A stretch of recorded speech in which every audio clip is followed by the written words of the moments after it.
ഭൂമിയിൽ പാർത്തുകൊള്ളുക മൊത്തത്തില്. അങ്ങനെയാണ് ഇവരെ വെട്ടിയെറിഞ്ഞത്. അതാണ് വേറൊരു ആയത്തിൽ ഇവരെ ഭൂമിയിൽ കഷ്ണം വെട്ടിയെറിഞ്ഞു. ചെറിയ ചെറിയ സംഘങ്ങളായി നമ്മൾ കഷ്ണം വെട്ടിയെറിഞ്ഞു എന്നാണ് ഖുർആൻ പ്രയോഗിച്ചത്.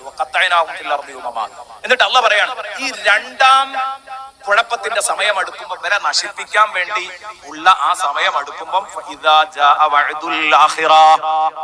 രണ്ടാം കുഴപ്പത്തിന്റെ സമയം വരുമ്പോൾ ഇവരെ നാം ഒരു സ്ഥലത്തേക്ക് ഒരുമിച്ച് കൂട്ടും.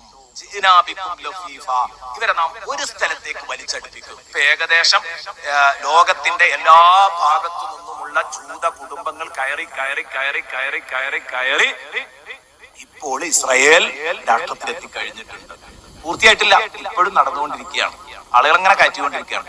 കയറ്റണം. കാരണം ഇതെല്ലാം കൂടെ പടച്ചോനൊരു പിടുത്തം പിടിക്കാണ്ട് അതിന് ഒരുമിച്ച് ഒരു പാത്രത്തിലാകണം. എളുപ്പമാണ്. ഇതാണ് സത്യം. ഇതാണ് സത്യം. ഒരു തർക്കവും എന്റെ പ്രിയപ്പെട്ട സുഹൃത്തുക്കളെ ഈ കാര്യത്തിലില്ല. അപ്പൊ ഈ ജൂതന്മാർക്ക് ദൈന്യതയാണ്, വഷളത്തരമാണ്, അപമാനമാണ്. എന്തെങ്ങനെയാ പറയാം? ഏറ്റവും നല്ല സ്കെയിൽ ശമ്പളമുള്ളവർ, ശമ്പള സ്കെയിൽ ഏറ്റവും ഉയർന്നവർ അവരല്ലേ? ഏറ്റവും ഉയർന്ന കീ പോസ്റ്റിലൊക്കെ പലപ്പോഴും പല കമ്പനികളിലും അവരല്ലേ? എന്താ പൈസ ഉണ്ടായതുകൊണ്ട്, എന്താ ആരോഗ്യം ഉണ്ടായതുകൊണ്ട്?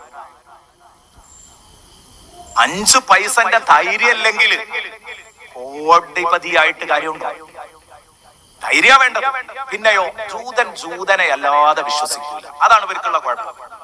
വേറൊരാളും വിശ്വസിക്കൂല. അതല്ലേ ഒരു മനുഷ്യന്റെ ജീവിതത്തിൽ ഏറ്റവും വലിയ പരാജയം.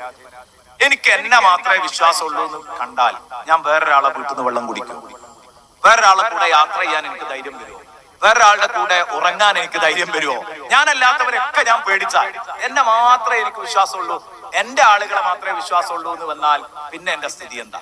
കാണുന്നവരൊക്കെ ഞാൻ സംശയിച്ചാൽ അതന്നെയാണ് ജൂതന്റെ മേലിലുള്ള ദില്ലത്തും മസ്കനത്തും ഒക്കെ. ഖുർആൻ അത് പറഞ്ഞു. അത് അവർക്ക് അടിച്ചേൽപ്പിക്കപ്പെട്ടതാണ്. പേടിത്തൊണ്ടന്മാരാണ് അവർ, മരണത്തെ ഭയപ്പെടുന്നവരാണ്. അതൊക്കെ ഖുർആനിൽ പലയിടത്തായി പറഞ്ഞു പോയിട്ടുണ്ട്.